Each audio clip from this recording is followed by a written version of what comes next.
She's probably crying in some dorm parking lot right now. My stepmother's laughter cut through the country club's afternoon chatter like champagne bubbles popping against crystal, finally teaching her a lesson about gratitude.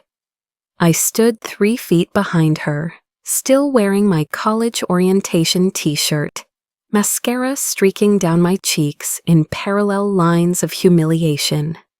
Move-in day, the day that was supposed to launch my future.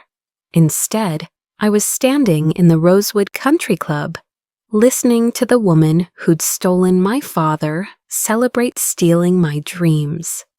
Ashley needs another year in Europe to find herself, my father added, swirling his scotch. Sarah will understand. She always does. No, I didn't. The morning had started with such promise. I'd been up since 4 a.m., too excited to sleep, triple-checking my dorm supplies, color-coding my schedule, texting my roommate about our plans. My car was packed with everything I'd saved for, worked for, dreamed of. 18 years of being the perfect daughter, compressed into cardboard boxes labeled future. Then came the text at 8:47 a.m. I can still see it, burned into my retina like staring at the sun too long. Account frozen, tuition check bounced, maybe next year if you learn respect. Dad. 8 words. That's all it took to destroy 18 years of straight A's, of science fairs and debate championships, of smiling through family dinners where they forgot to set my place. 8 words to erase the early mornings, tutoring kids for extra money, the nights I fell asleep over SAT prep books, the acceptance letter I'd framed above my desk. Harvard. I'd gotten into Harvard. Me, the ghost daughter, the inconvenient reminder of my father's first marriage, and they'd promised, sworn on my mother's memory, that my college fund was sacred, untouchable, mine. The parking lot had been chaos, parents hugging tearful freshmen, siblings carrying boxes, families taking photos in front of dorm buildings, and me standing next to my packed car, watching my phone screen blur as I read the text again and again, hoping the words would rearrange themselves into something that made sense. The financial aid office was worse, that specific kind of pity reserved for charity cases, for the girl whose family could afford Harvard but wouldn't. "I'm so sorry, sweetie," the administrator had said, sliding tissue across her desk. "Without the deposit, we'll have to release your spot to someone on the wait list." Someone whose father loved them enough to keep promises. I'd driven to the country club on autopilot, some desperate part of me believing it was a mistake, a cruel joke, a test. I'd parked between my father's Mercedes and Ashley's new Range Rover, the one she'd gotten for her 3rd gap year of finding herself, and walked through those oak doors like I belonged there. The hostess knew me, of course, the forgotten daughter who sometimes showed up for mandatory family photos. She'd pointed toward the terrace without asking, that same pitying look the financial aid officer had worn. Everyone knew, everyone except me had known this was coming. And there they were, my family, celebrating. The trust fund was getting too complicated anyway, my stepmother continued, gesturing with manicured nails that cost more than my textbooks. All that money sitting there for someone who doesn't even appreciate family values. Ashley's lifestyle blog needs investors who understand vision. Ashley's lifestyle blog, about mindful spending, funded by money meant for my education.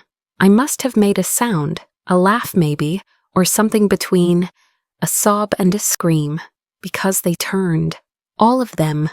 My father, my stepmother, Ashley with her phone, already raised to capture the drama, and half the country club's lunch crowd. Sarah? My father's face cycled through surprise, annoyance, and finally settled on that particular brand of disappointment he'd perfected over the years. What are you doing here? You should be at orientation. Funny thing about orientation, I heard myself say, voice steady despite the earthquake in my chest. They expect you to actually pay for the privilege of attending. The silence stretched like taffy. Ashley's phone camera caught every second, probably already planning her post about family boundaries and toxic energy. My stepmother's smile curdled at the edges, but my father, he just sipped his scotch. We discussed this, he said finally. Your attitude lately has been unacceptable. This entitlement, this belief that you're somehow better than your family. Better? The word cracked like ice. I never asked to be better. I asked to be equal. I asked for what you promised, what Mom... Don't. His glass hit the table, hard enough to turn heads. Don't you dare invoke her name when you've shown nothing but disrespect to this family. This family, the one that existed in photos where I was cropped out or standing at the edges. The one that took vacations I learned about through Instagram. The one that spent my college fund on Ashley's 4th car and 3rd failed business venture. You're right, I said, surprising everyone, including myself. I have been disrespectful. I disrespected myself by believing promises from people who specialized in breaking them. I pulled out my phone, ignored the 18 missed calls from my roommate who wouldn't be, and did something I'd never done before. I blocked them, all of them, right there in front of the country club crowd that had raised me on their gossip and sideways glances. What are you doing? Ashley's voice pitched high, her camera finally lowering. Learning, I said, meeting my father's eyes. Really meeting them, maybe for the first time since my mother's funeral. You wanted to teach me about power? Consider this my first lesson. I turned to leave, then stopped. Not for dramatic effect, but because I'd remembered something. The small box in my pocket, the one I'd carried for luck. My mother's hospital bracelet, the last thing she'd given me, the one my father claimed was lost in the movie years ago. I'd found it hidden in his office last week, tucked behind a photo of his new family. I set it on their table between the champagne and the scotch. I believe this is yours, I said. I'm done carrying other people's ghosts. The walk back to my car felt like crossing a frozen lake. Each step deliberate, careful, waiting for the ice to crack. But it didn't. It held. And by the time I reached the parking lot, something had shifted inside me. Not broken, frozen, preserved. They thought they were teaching me a lesson about power, about knowing my place, about gratitude for scraps. They were right about the lesson, just not the way they imagined. I sat in my car, surrounded by boxes of a future they'd stolen, and felt the first smile in hours crack across my face. They'd frozen my college fund to control me. What they didn't know was that ice, when formed correctly, could preserve things for a very long time. Things like evidence, things like rage, things like revenge. I became invisible the day my father remarried, 7 years old, standing in a church that still smelled like my mother's funeral flowers from 6 months before, watching him promise another woman the world. The same world he'd promised my mother. The same words even. I'd memorized them from their wedding video, the one I watched secretly when the house felt too empty. My new stepmother arrived like a tornado wrapped in Chanel, reorganizing our lives with the efficiency of someone erasing evidence. Mom's photos migrated to hallway corners, then guest room shelves, then storage boxes labeled miscellaneous. Her piano, the one she'd taught me chopsticks on, disappeared while I was at school. "Too painful for your father," Patricia explained, patting my head like I was a dog that needed soothing. But the real erasure began when Ashley arrived. Ashley was everything I wasn't.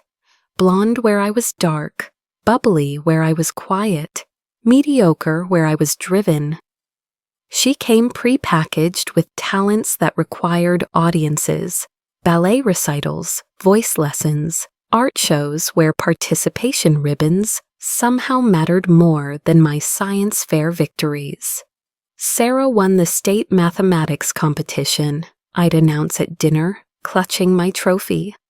"That's nice, dear," Patricia would murmur, then turn to Ashley. "Tell everyone about your pottery class. She made the most adorable lopsided vase." And my father, he'd light up like Ashley had cured cancer, while my achievement became background noise to the symphony of his new daughter's adequate attempts at existing. The photo albums told the story better than words. Christmas 2015, Ashley centered in red velvet, me partially hidden behind the tree. Summer vacation. 2016, Ashley and Dad on jet skis, me taking the photo. Thanksgiving 2017, Ashley's friend group invited to dinner, my empty chair when I had to work. "You're so lucky," kids at school would say. "Having a sister must be amazing." I'd smile and nod, not mentioning how Ashley introduced me as my dad's other daughter, or how my bedroom became the guest room where Sarah sleeps in her house tours. Not mentioning how my straight A's earned silence while her C+ in remedial math warranted a celebration dinner at the club. The college fund was supposed to be different, sacred, untouchable. Mom had set it up before the cancer got bad, back when she still believed in futures and promises.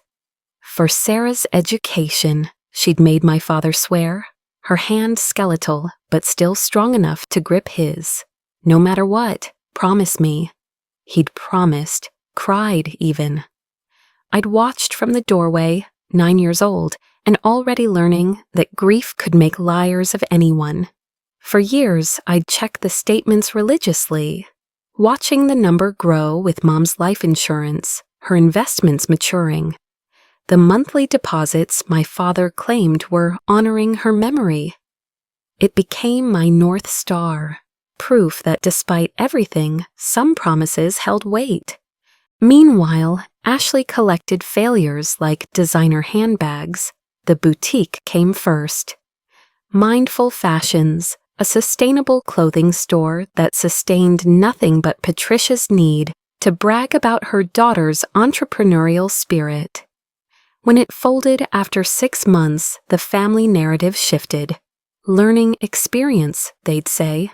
So brave to try. My National Merit Scholarship announcement that same week? A footnote. Then came the music career. Recording studio time for a girl who sang like a rusty gate, but had such passion. 2 years, 3 producers, and what I later learned was $75,000 before Ashley discovered her true calling, gap years.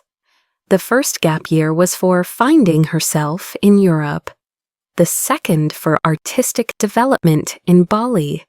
The third, announced just last month, for launching her lifestyle blog about mindful spending.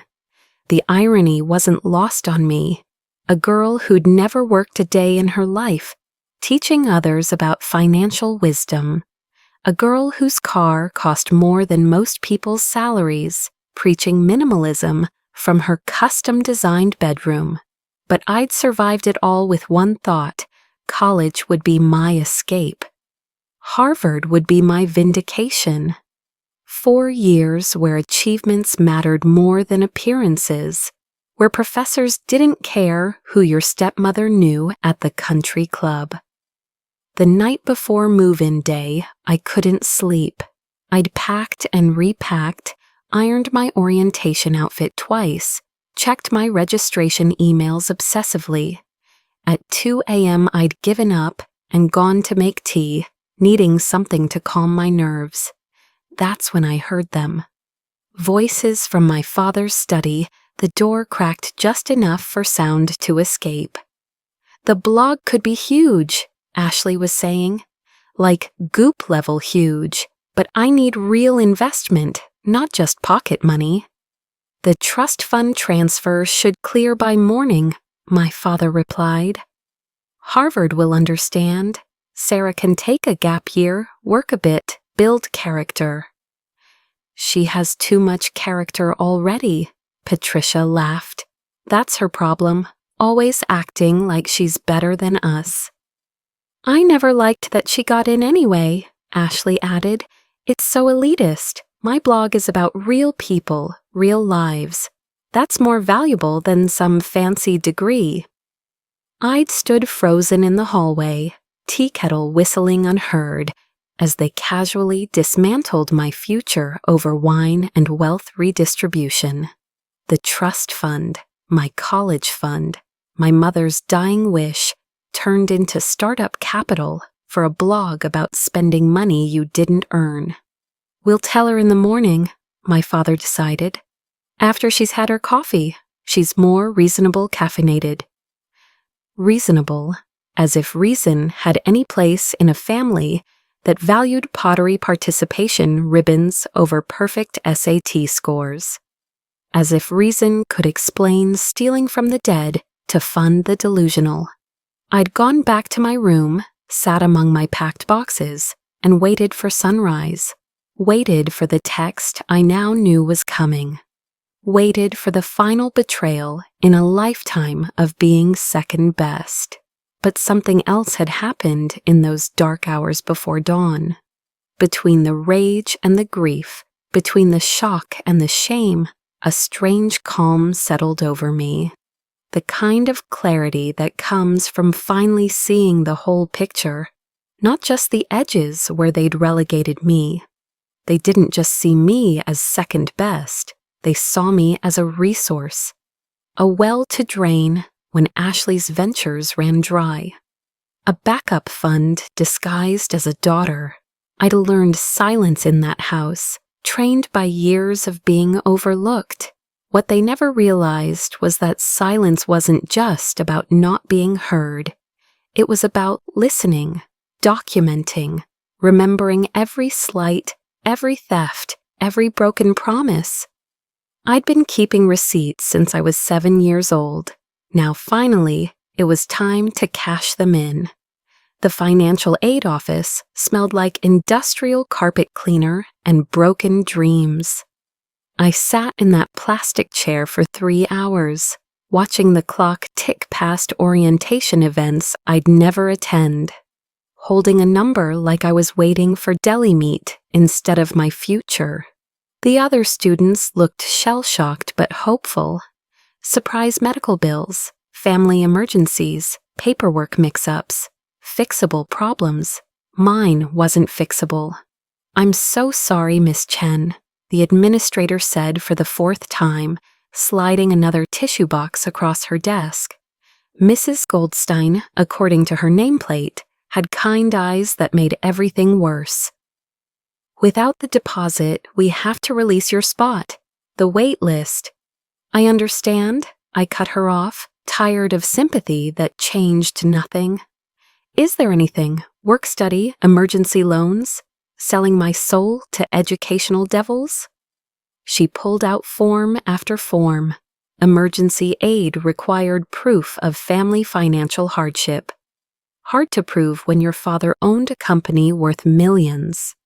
Private loans needed a co-signer with good credit. Scholarships had deadlines I'd missed because I'd believed in promises instead of paperwork.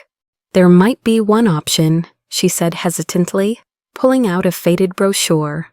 "The Hardship Deferment Program. You could take a gap year, establish financial independence, reapply for aid as an independent student."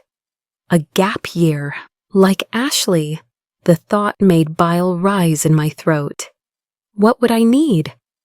Proof of self-support for 12 months, tax returns, pay stubs, evidence you're not receiving family assistance. She paused. It's not easy. Most students who try, I'll do it. The words came out harder than intended, but Mrs. Goldstein just nodded. She'd probably seen hundreds of desperate students. I was just another statistic, another dream deferred by other people's choices.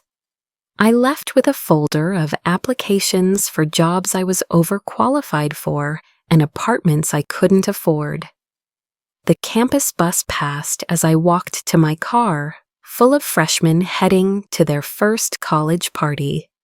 Through the windows, I saw the life I should have been living, already fading like a ghost of alternate timelines. The drive home, no, back to my father's house, it had never been home, took forever. I stopped at a coffee shop to use their Wi-Fi, unable to face those walls yet.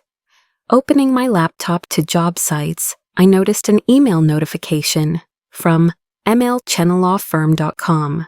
Subject, your mother's estate, urgent. My heart stopped. Martha Chen, Mom's lawyer, Mom's best friend.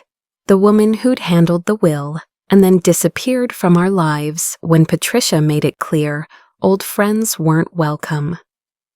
Sarah, I've been trying to reach you for years. Your father's lawyers have been very effective at blocking communication, but I recently learned you turned 18. There are things about your mother's estate you need to know. Things about the company, about the contracts. Please call me. Use a phone they don't monitor. Martha. A phone they don't monitor. The paranoia in those words should have seemed crazy. Instead, it felt like confirmation of instincts I'd buried under years of gaslighting. I bought a burner phone from the convenience store, feeling like a criminal for wanting privacy. Martha answered on the first ring.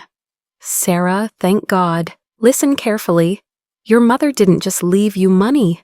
She left you information, documentation. She knew. A pause, heavy with legal caution. She had concerns about company practices, about where the startup capital really came from. What kind of concerns? The kind that come with morality clauses in contracts, the kind that matter to federal investigators. Your mother was building a case when she got sick. She left everything to me with instructions to give it to you when you turned 18, but your father's lawyers blocked you. Extensively, but here's what they don't know. Your mother encrypted everything, hid it in the company's own servers. She knew they'd never look there, too arrogant to believe someone they'd dismissed could outmaneuver them. My mind raced. Mom had been CFO before she got sick, before Patricia convinced my father that family businesses needed fresh perspectives. I'd thought she'd accepted the dismissal gracefully. I'd been wrong about a lot of things. What do I do with it? That depends. What do you want? Justice? Revenge? To burn it all down? I thought about Ashley's blog, funded with my dreams, about Patricia's champagne laugh, about my father's broken promises wrapped in disappointment. I want what's mine, I said finally. And I want them to know what it feels like to lose everything they thought was guaranteed. Martha's laugh was sharp as winter wind. Your mother would be proud and terrified. Do you have any tech skills? I won the state coding competition 3 years running. Of course you did. Okay, here's what we're going to do. But Sarah, once we start this, there's no going back. They'll come at you with everything they have. They already took everything I have. No, Martha corrected. They took what they could see. What you have, your mind, your mother's strategic brilliance, her evidence, that's invisible to people who only value surfaces. That's your advantage. We talked for 2 hours. about shell companies and embezzlement, about contracts written in my mother's careful hand, about a forensic accounting program I'd designed for my senior project that could trace financial irregularities across multiple databases. By the time I hung up, the sun was setting, the coffee shop was closing, baristas wiping tables around my cold latte. But I wasn't ready to leave, not yet.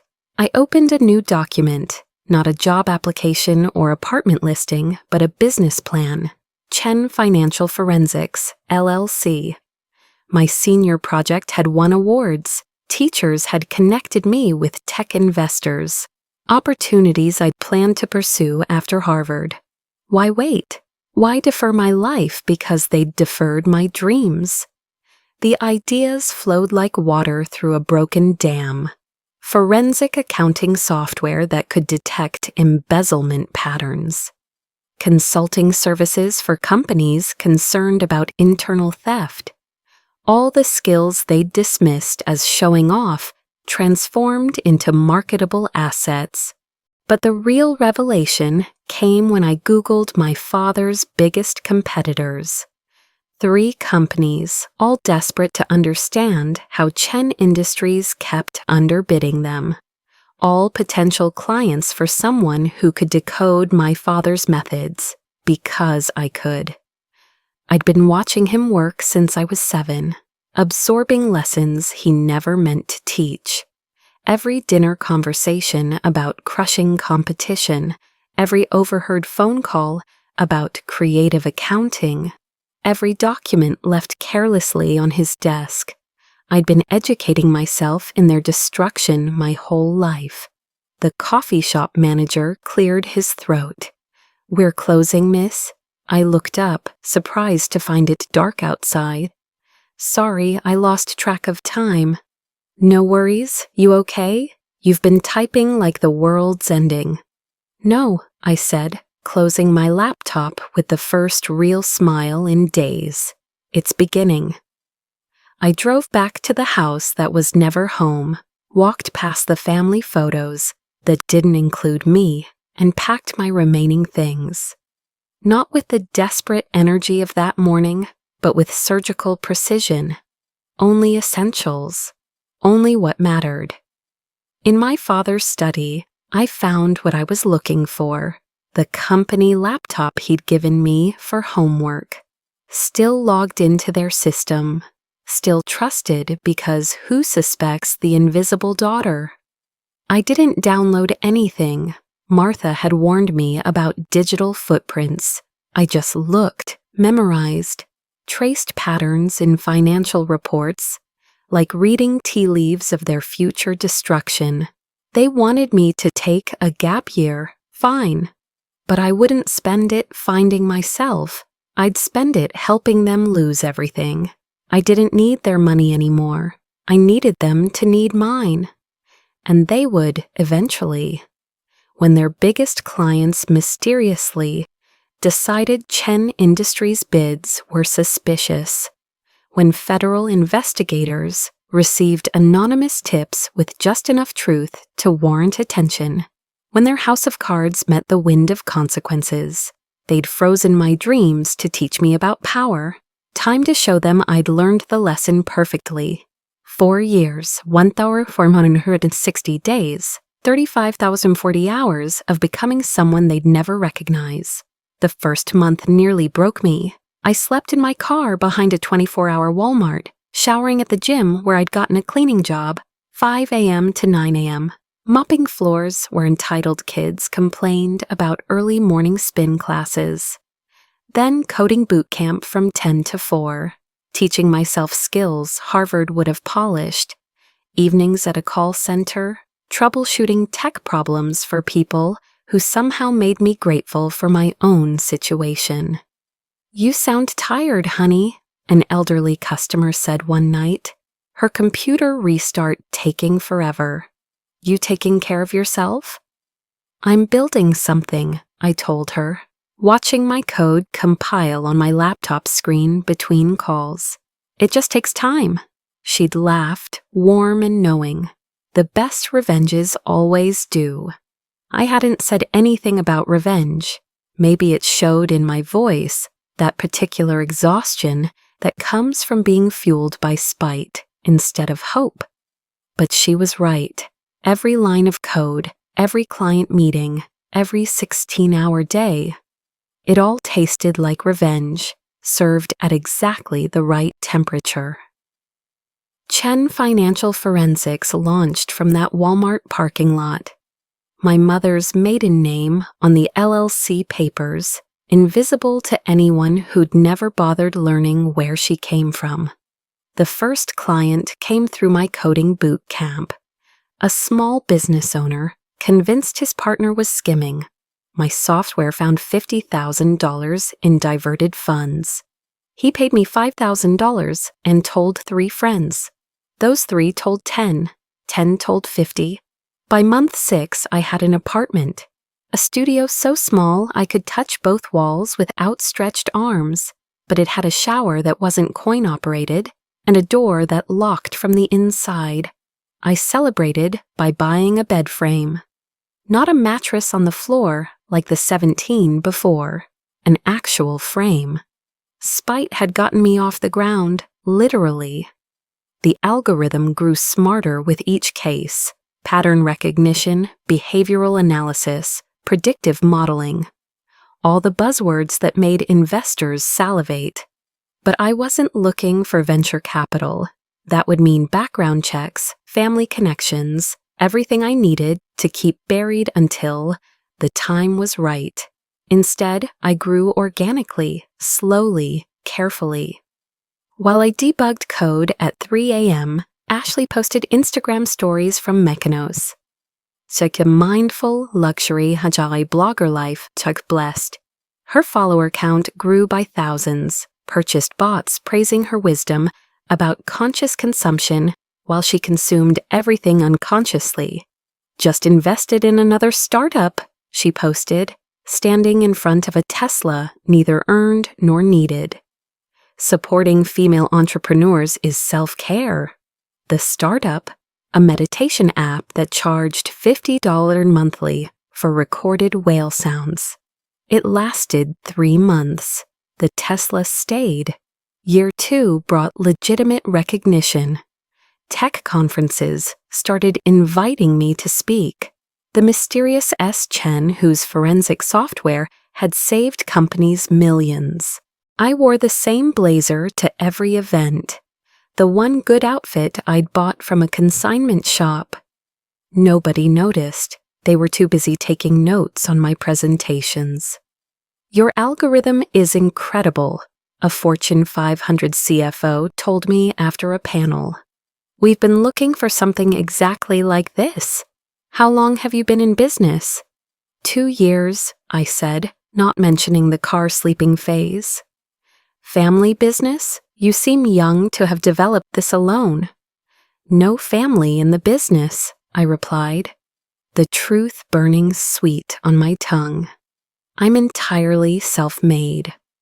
The contract he offered would have made my father choke on his scotch, not because of the money, though it was substantial, but because of the company, Whitman Industries, Chen Industries' biggest competitor, the one my father had been undercutting for decades, through methods my software could now detect.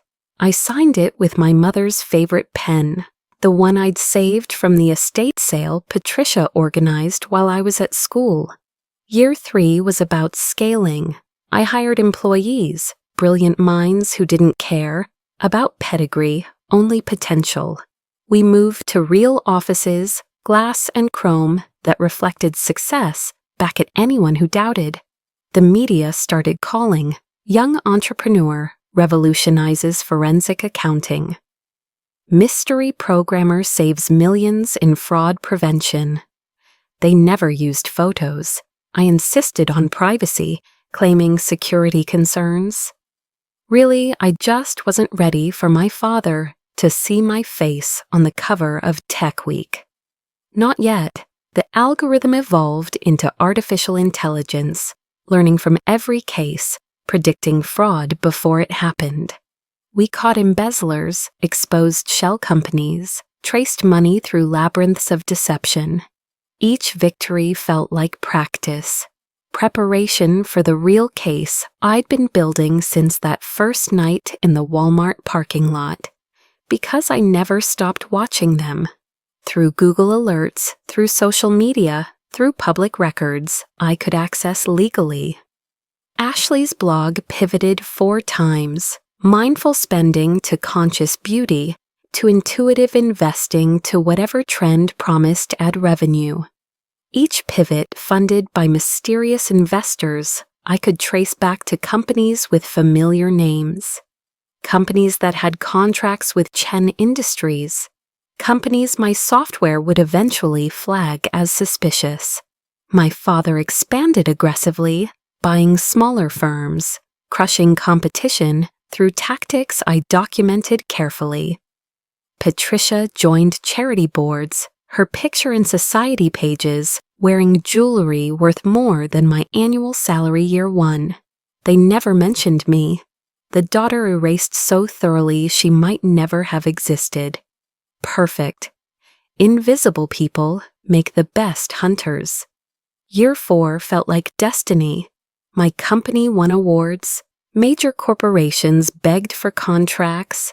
Competitors tried to poach my employees with offers that made me proud. I'd built something worth stealing. But the sweetest moment came in spring, 2 months before the graduation I'd fought to achieve.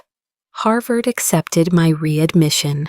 Financial independence proven, aid package secured, the dream deferred but not destroyed. I walked that campus again, no longer the girl whose family abandoned her in the parking lot, but the woman who'd built an empire from that abandonment. My professors remembered me. Some had followed my company's rise, using it as a case study in their classes.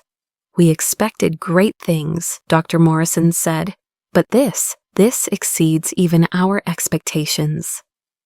I graduated summa cum laude, walking across that stage in a cap and gown I'd bought myself, toward a future I'd built myself, cheered by friends who'd chosen me for myself.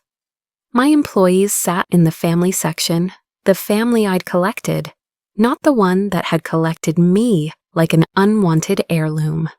That night, while Cambridge celebrated around me, Martha Chen called. "Congratulations, Sarah. Your mother would be so proud." "Thank you." I looked at my diploma, my mother's name listed under mine as inspiration. Is it time? Whitman Industries wants a full audit of Chen Industries.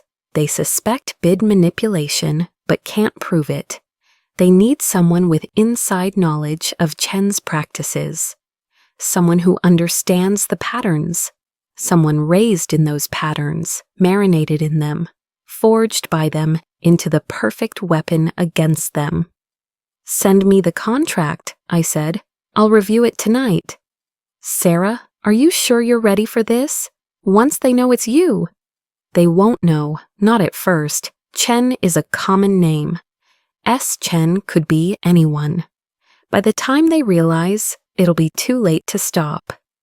Success, I'd learned, was the best revenge, but precision was the best success. 4 years of silent building, of careful construction, of turning their neglect into my advantage. I'd frozen my heart the day they froze my funds. Now it was time to see who would shatter first when the thaw came. They'd given me the gift of invisibility, taught me to build in shadows and silence. Time to show them what grew in the dark. The Chen Industries boardroom hadn't changed in 4 years. Same mahogany table where I'd once brought my father lunch during school breaks. Same leather chairs where board members had patted my head and called me David's little shadow. Same view of the city I'd dreamed of conquering from the outside. Now I was conquering it from within. The forensic specialist from Chen Financial will be here shortly, my father announced to the assembled board, checking his Rolex with practiced importance. Whitman Industries insisted on this particular firm. Apparently, they're the best at what they do.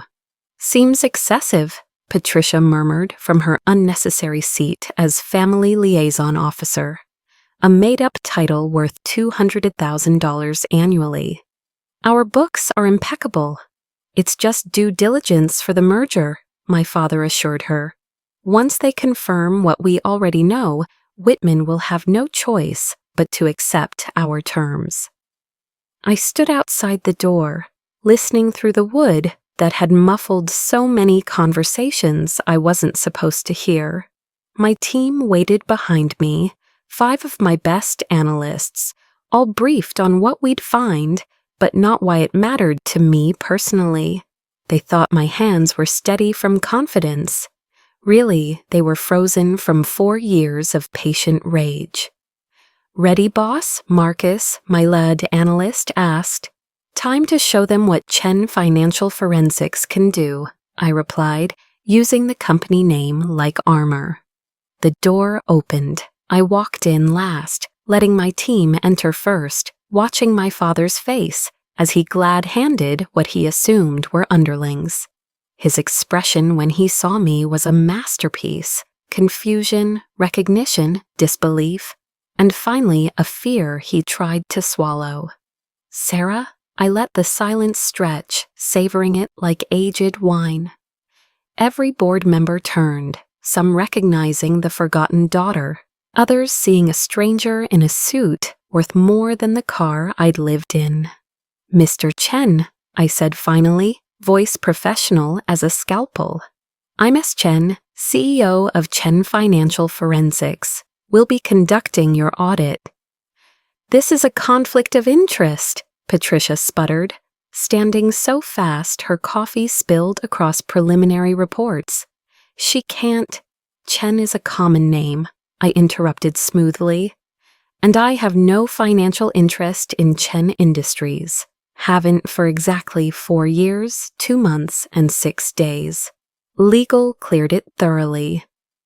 I set my briefcase on the table, the same spot where I'd once done homework while they discussed Ashley's achievements. "Shall we begin?" What followed was a dissection, not violent, not cruel, just thorough, methodical. The kind of careful unraveling my mother had taught me with her bedtime stories about numbers that didn't add up and papers that didn't match. "Let's start with the Riverside project," I said, pulling up financials on the presentation screen. "Interesting bid patterns. You consistently knew Whitman's numbers within a 0.3% margin. Lucky guesses." "Market research," my father said stiffly. I clicked through slides, each one a breadcrumb I'd been following for 4 years. "And these consulting fees, $2.3 million? To a company registered in the Caymans? Legitimate business expenses." "Of course, and I'm sure you can provide documentation?" I smiled, the same smile I'd practiced in mirrors after family dinners where they forgot to set my place. My software flags unusual patterns, like this one: payments to Mindful Ventures LLC. "Isn't that your daughter's company?" Board members shifted. Ashley wasn't present. A TikTok livestream about manifesting abundance was more important than boardroom scrutiny, but her digital footprint was everywhere. "Different daughter," Patricia interjected coldly. "Right, my mistake." I pulled up the next screen. These transfers are interesting. College fund liquidations moving through 3 shell companies before reaching Mindful Ventures. Almost like someone was laundering educational money for and what does Ashley's bio say? Intuitive investing in female-founded futures. The room temperature seemed to drop. Board members who'd been casual were now taking notes. My father's jaw worked like he was chewing glass. "You're reaching," he said.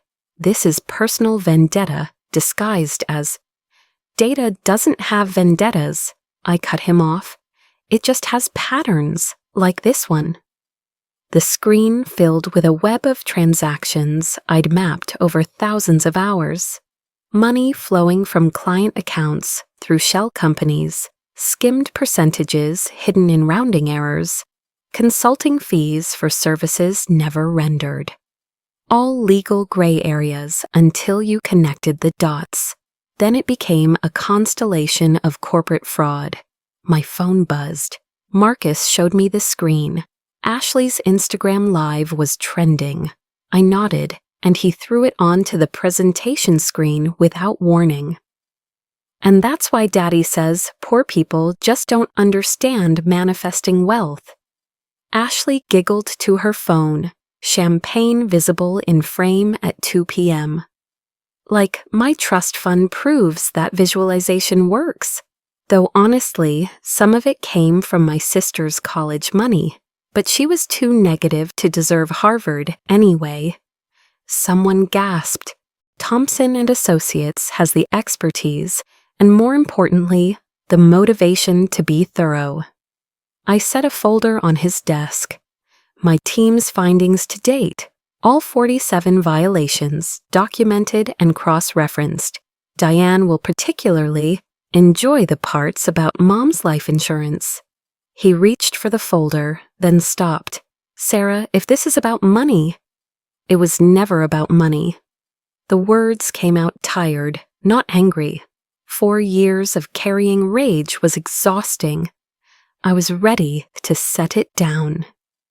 "It was about promises, about watching you give Ashley her 4th car while telling me my mother would understand sacrifices. About family photos where I'm cropped out, and family dinners where my place wasn't set." "You were always so difficult," Patricia said from the doorway, uninvited as always. "Nothing was ever good enough. Always comparing, always competing with Ashley." "I never competed with Ashley." I turned to face her, really seeing her for the first time in years. Botox couldn't hide the worry lines. Designer clothes couldn't disguise the desperation. I competed with the ghost of who you wished I was.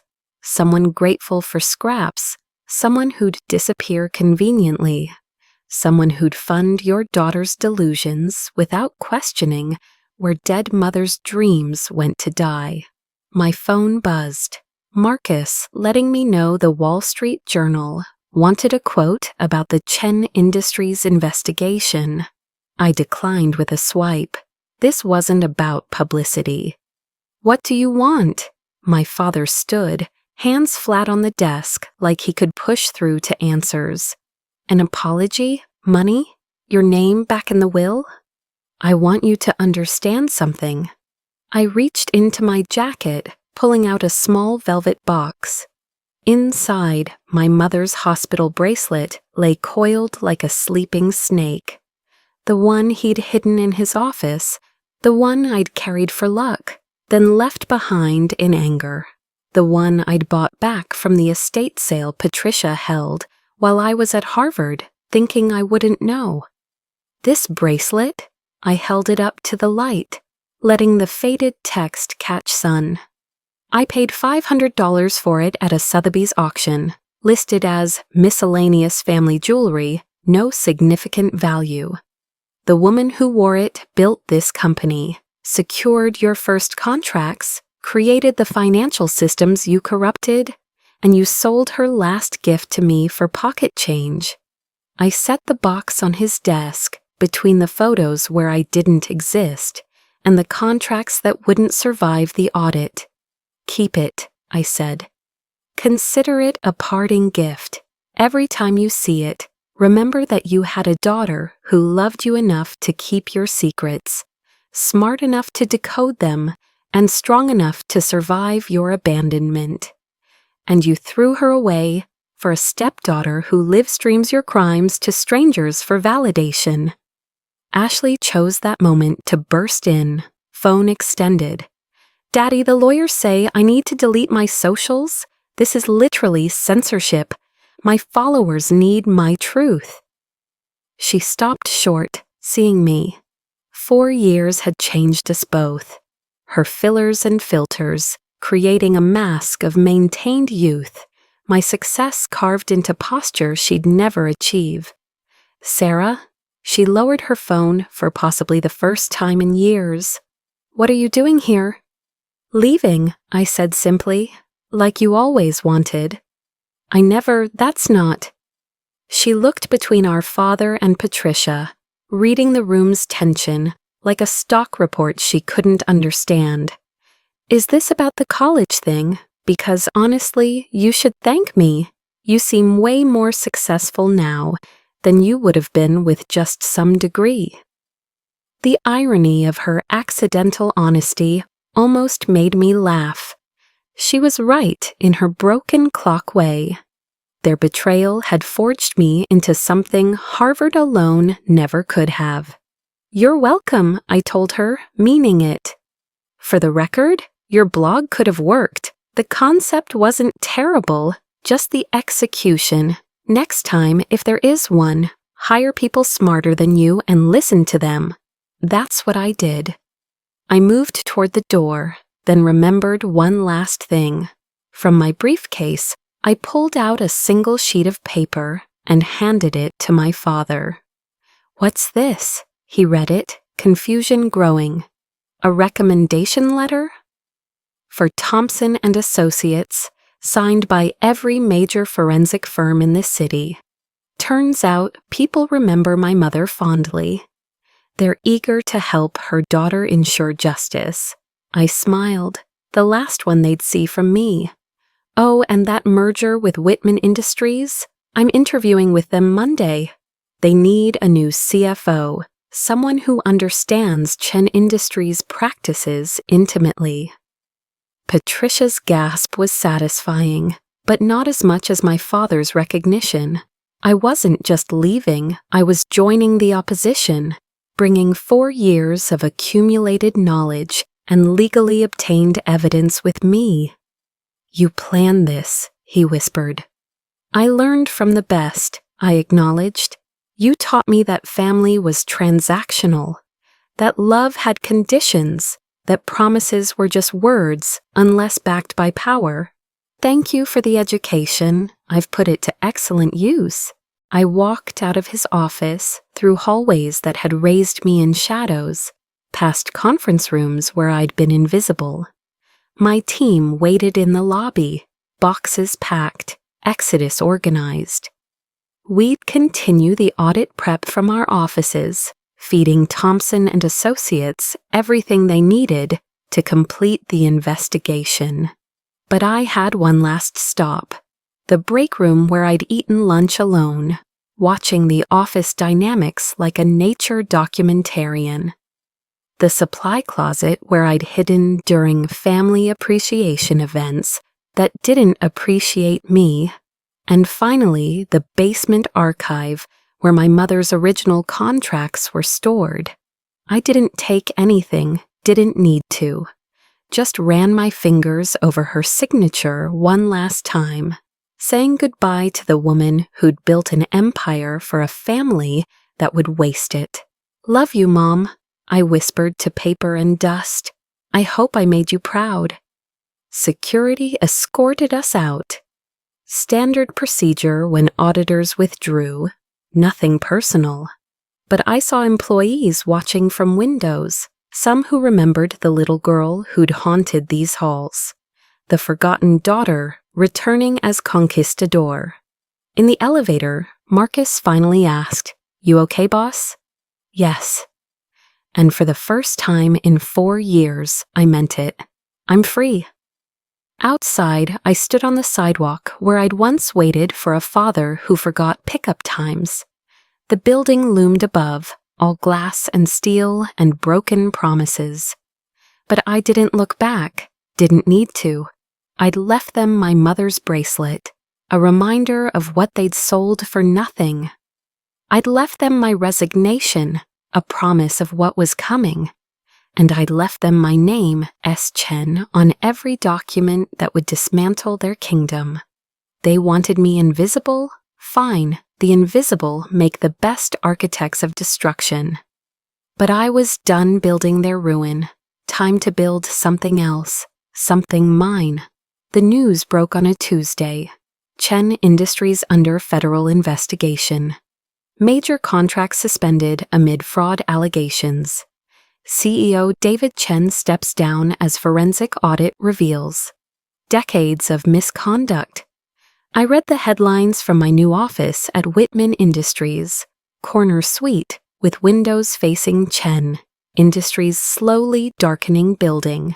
Not out of spite, I'd requested this specific office because it faced east, where sunrise painted the city in possibilities. That it happened to overlook my father's crumbling empire was merely coincidence, poetic coincidence. The Journal wants a statement, my assistant informed me, about your connection to Chen Industries. No comment, I said, as I had for 6 months. My work speaks for itself. And it did. The Whitman turnaround was already Harvard Business School case study material. A competitor's CFO using ethical practices to outperform the company that taught her how to cheat. Professors loved that narrative. Students dissected my strategies like they contained secrets to success. They didn't understand. Success wasn't the revenge. Success was just the vehicle. The real revenge was smaller, quieter, the kind that echoed in empty rooms and silent phones. It was Patricia's charity board resignations, one by one, as Society Wives discovered the donations came from diverted funds. It was Ashley's Instagram follower count plummeting when sponsors learned about fraud. Her carefully curated influence evaporating like morning dew. It was my father, alone in his office, surrounded by photos of a family that had scattered like startled birds when the money stopped flowing. But mostly it was the document that arrived that Tuesday afternoon, delivered by courier, requiring signature, marked personal and confidential. Inside, a single page, the deed to my mother's grave plot, transferred back to my name. A sticky note in my father's handwriting. This should have always been yours. Yes, ye. I held that paper for a long time, watching the city pulse beyond my windows. 4 years of ice suddenly cracking, revealing something I'd forgotten existed underneath. Not forgiveness, some bridges burned too thoroughly for rebuilding. But understanding maybe.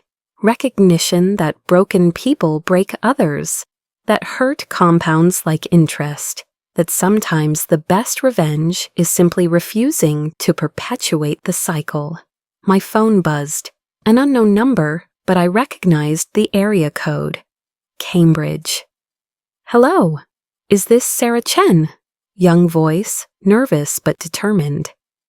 My name is Monica Reeves. I'm a freshman at Harvard, and I just lost my financial aid because my parents diverted my college fund to my stepbrother's startup. I found your story through some research, and I was wondering, how did you do it? How did you survive? I closed my eyes, seeing myself 4 years ago, crying in a parking lot, dreams frozen, future shattered. The girl who'd needed someone to tell her it was survivable. Where are you right now? I asked.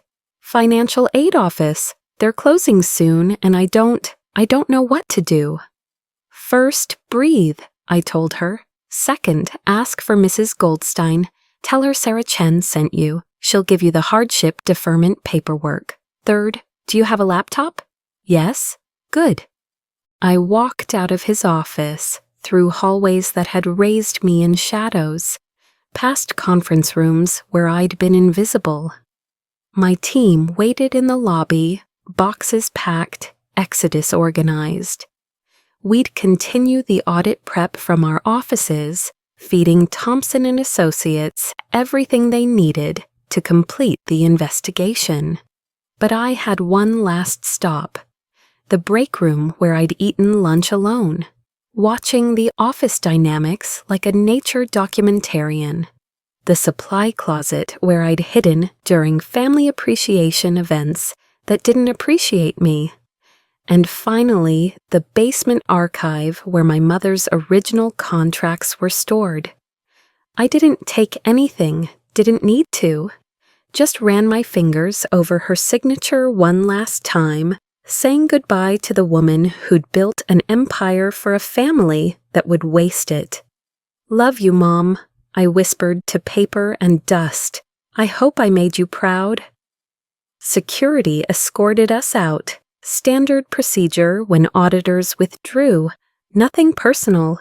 But I saw employees watching from windows, some who remembered the little girl who'd haunted these halls. The forgotten daughter returning as conquistador. In the elevator, Marcus finally asked, "You okay, boss?" "Yes." And for the first time in 4 years, I meant it. I'm free. Outside, I stood on the sidewalk where I'd once waited for a father who forgot pickup times. The building loomed above, all glass and steel and broken promises. But I didn't look back. Didn't need to. I'd left them my mother's bracelet, a reminder of what they'd sold for nothing. I'd left them my resignation, a promise of what was coming. And I'd left them my name, S. Chen, on every document that would dismantle their kingdom. They wanted me invisible? Fine. The invisible make the best architects of destruction. But I was done building their ruin. Time to build something else, something mine. The news broke on a Tuesday. Chen Industries under federal investigation. Major contracts suspended amid fraud allegations. CEO David Chen steps down as forensic audit reveals. Decades of misconduct. I read the headlines from my new office at Whitman Industries, corner suite, with windows facing Chen Industries' slowly darkening building. Not out of spite, I'd requested this specific office because it faced east, where sunrise painted the city in possibilities. That it happened to overlook my father's crumbling empire was merely coincidence, poetic coincidence. "The Journal wants a statement," my assistant informed me, "about your connection to Chen Industries." "No comment," I said, as I had for 6 months. "My work speaks for itself." And it did. The Whitman turnaround was already Harvard Business School case study material. A competitor's CFO using ethical practices to outperform the company that taught her how to cheat. Professors loved that narrative. Students dissected my strategies like they contained secrets to success. They didn't understand. Success wasn't the revenge. Success was just the vehicle. The real revenge was smaller, quieter, the kind that echoed in empty rooms and silent phones. It was Patricia's charity board resignations, one by one, as Society Wives discovered the donations came from diverted funds. It was Ashley's Instagram follower count plummeting when sponsors learned about fraud. Her carefully curated influence evaporating like morning dew. It was my father, alone in his office, surrounded by photos of a family that had scattered like startled birds when the money stopped flowing. But mostly, it was the document that arrived that Tuesday afternoon, delivered by courier, requiring signature, marked personal and confidential. Inside a single page, the deed to my mother's grave plot transferred back to my name. A sticky note in my father's handwriting. "This should have always been yours, Adai." I held that paper for a long time, watching the city pulse beyond my windows. 4 years of ice suddenly cracking, revealing something I'd forgotten existed underneath. Not forgiveness, some bridges burned too thoroughly for rebuilding, but understanding maybe, Recognition that broken people break others, that hurt compounds like interest, that sometimes the best revenge is simply refusing to perpetuate the cycle. My phone buzzed, an unknown number, but I recognized the area code, Cambridge. Hello? Is this Sarah Chen? Young voice, nervous but determined. My name is Monica Reeves. I'm a freshman at Harvard, and I just lost my financial aid because my parents diverted my college fund to my stepbrother's startup. I found your story through some research, and I was wondering, how did you do it? How did you survive? I closed my eyes, seeing myself 4 years ago, crying in a parking lot, dreams frozen, future shattered. The girl who'd needed someone to tell her it was survivable. Where are you right now? I asked. Financial aid office. They're closing soon, and I don't know what to do. First, breathe, I told her. Second, ask for Mrs. Goldstein. Tell her Sarah Chen sent you. She'll give you the hardship deferment paperwork. Third, do you have a laptop? Yes. Good. Tonight, you're going to write a business plan. Not for them, for you. Every skill you have, every talent they overlooked, every piece of knowledge they dismissed. That's your inventory. Tomorrow you build. But I don't know how to build a company. I'm pre-med. Perfect. Medical consulting, healthcare analytics, patient advocacy. The possibilities are endless. Your family saw pre-med as prestige. You're going to see it as a foundation for something they never imagined. We talked for an hour. I gave her numbers, mentors who'd helped me, programs for young entrepreneurs, the lawyer who'd taught me about financial independence. By the end, her voice had steadied. The tears had transformed into determination. Why are you helping me? She asked finally. You don't even know me. Because someone should have helped me, I said simply. And because the best revenge against people who try to freeze your future is to build a bonfire that warms others. After we hung up, I sat in gathering the dusk, city lights beginning their nightly constellation. My assistant had gone home. The office was quiet except for the hum of success, computers processing, deals closing, future building. A text arrived. Ashley, of all people. Saw the news about Dad's company. I know you hate me, but I wanted to say I'm sorry. For everything. I'm working at Starbucks now. It's honest work. Maybe that's what I needed all along. I stared at it for a long time, then typed back, honest work builds character. Proud of you for finding that. She responded immediately. Do you think we could ever be actual sisters? We were never sisters, I replied. But maybe we could be strangers who share some DNA and are both trying to be better than our parents. That's enough. That's enough, she agreed. I deleted the thread and returned to the quarterly reports. Whitman Industries was thriving under ethical leadership. Imagine that. My team had developed new forensic tools that helped companies prevent fraud rather than just detect it, building up instead of tearing down. My mother would have loved the irony. As midnight approached, I allowed myself one last look at Chen Industries. Half the lights were off, the building looking hollow as a tooth about to fall. By morning, more stories would break. More contracts would evaporate.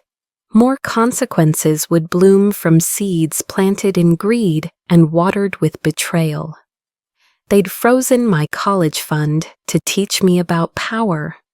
Instead, they'd taught me about patience, about documentation, about the difference between revenge and justice, cruelty and consequence.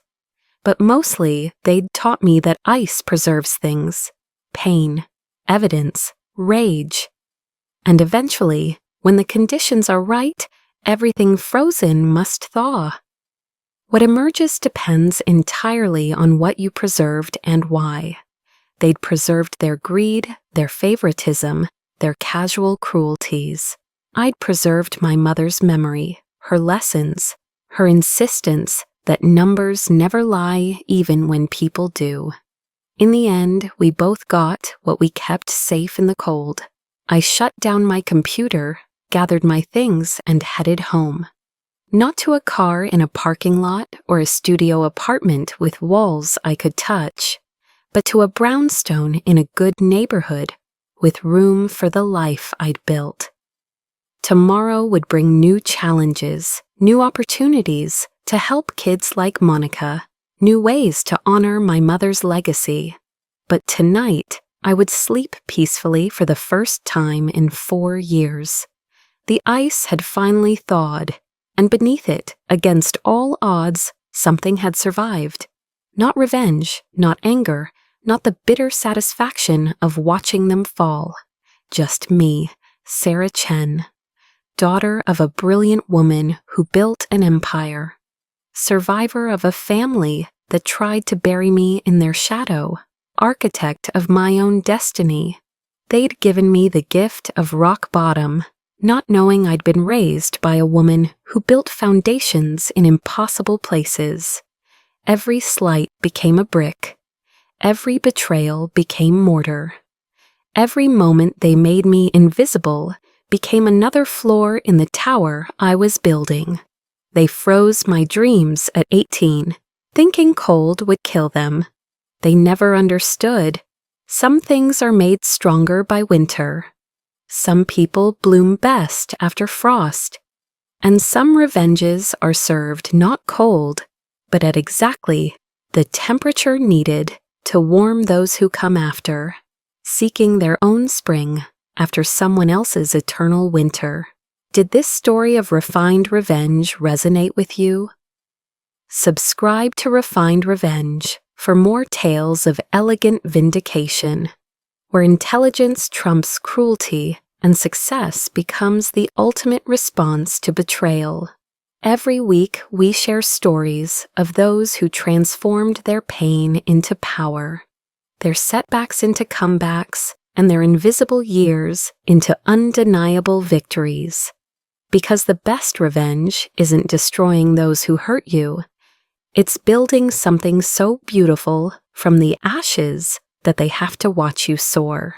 Click subscribe and join our community of survivors who know that living well isn't just the best revenge, it's the only one worth pursuing.